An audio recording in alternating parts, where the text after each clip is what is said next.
First one is धारणा। धारणा क्या होता है? धारणा इज द फर्स्ट अंग योगा। महर्षि Patanjali has set in the योग शास्त्र देशबंधु शित्या धारणा, दैट इज़ टू से। अब धारणा जो है वो फर्स्ट अंग के अंतरंग योगा का महर्षि पतंजलि ने योग शास्त्र के क्षेत्र में ये कहा है। क्या कहा है संस्कृत में? देखिए, देशबंधि चित्तस्य धारणा, दैट इज़ टू से। इसका मतलब यह है कि to control the mind in limit of one region is called dharana. इसका मतलब है दिमाग के एक क्षेत्र को कंट्रोल करने के लिए हम धारणा करते हैं। The mind purified with the adequate study of बहिरंग yoga gets concentrated at one place। अब अगर माइंड को प्यूरिफाई करने के लिए हम एडिक्वेट स्टडी यानी कि बहिरंग योगा की स्टडी करेंगे तो कंसंट्रेशन जो होता है कंसंट्रेटेड एट वन प्लेस, उससे ये होगा कि आपको एक ही तरफ ध्यान लगाना है, यानी आपका ध्यान इधर उधर न भटके, एक जगह पे स्थिर हो जाए। इट इज़ कॉल्ड धारणा, और इसी चीज़ को हम कहते हैं धारणा।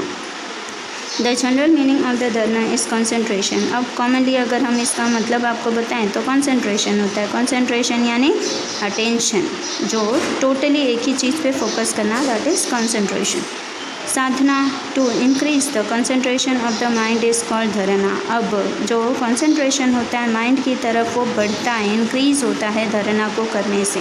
With the help of dharana only the mind can be concentrated successfully at one point. अब इसको करने से हमारा जो दिमाग है वो एक ही तरफ फोकस करेगा और वो उस फोकस करने के काम में सक्सेसफुल हो जाएगा, यानी एक तरफ का ध्यान जो लगाए तो उस तरफ पूरी तरह से काम सक्सेस होता है। धारणा पचन घटिका, दैट इज़, अब धारणा पंचन घटिका का मतलब क्या है? दैट इज़ लिखे दिया। The mind remains in the contemplated aim of 5 ghadi. अब इसका मतलब है दिमाग जो है हमारा 5 घड़ी में, यानी 5 घड़ी यानी 5 जगह, 5 मोमेंट्स इज कॉल्ड धारणा। अब इसीलिए उसे धारणा कहते हैं। In other words, to get the pure mind concentrated in some object or idol of one's favourite it is called धारणा।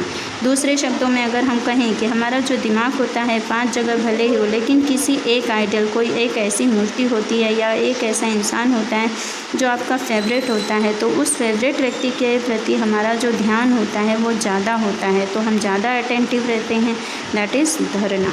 Concentration is very important in life. अपनी लाइफ में कंसंट्रेशन का अहम रोल होता है। With the help of concentration situation, mind and senses can be control. अगर हमारा concentration सही रहेगा तो हमारी जो सिचुएशन है, यानी कि हम बैलेंस में रहेंगे, हमारा दिमाग सही रहेगा, हमारे सेंसेस जो हैं वो कंट्रोल में रहेंगे। धारणा can be performed internally and externally. अब ये जो धारणा है ये इंटरनली भी होता है कंट्रोल और एक्सटर्नली भी इसे परफॉर्म किया जाता है। फर्स्ट ऑफ ऑल द साधक शुड प्रैक्टिस एक्सटर्नल धारणा एंड देन इंटरनल धारणा। अब ये जो साधक होता है यानी करने वाला जो होता है उसको सबसे पहले धारणा जो है वो एक्सटर्नल रूप में करना पड़ता है। उसके बाद जब एक्सटर्नल में वो सक्सेस हो जाता है तब उसे इंटरनल धारणा करना पड़ता है।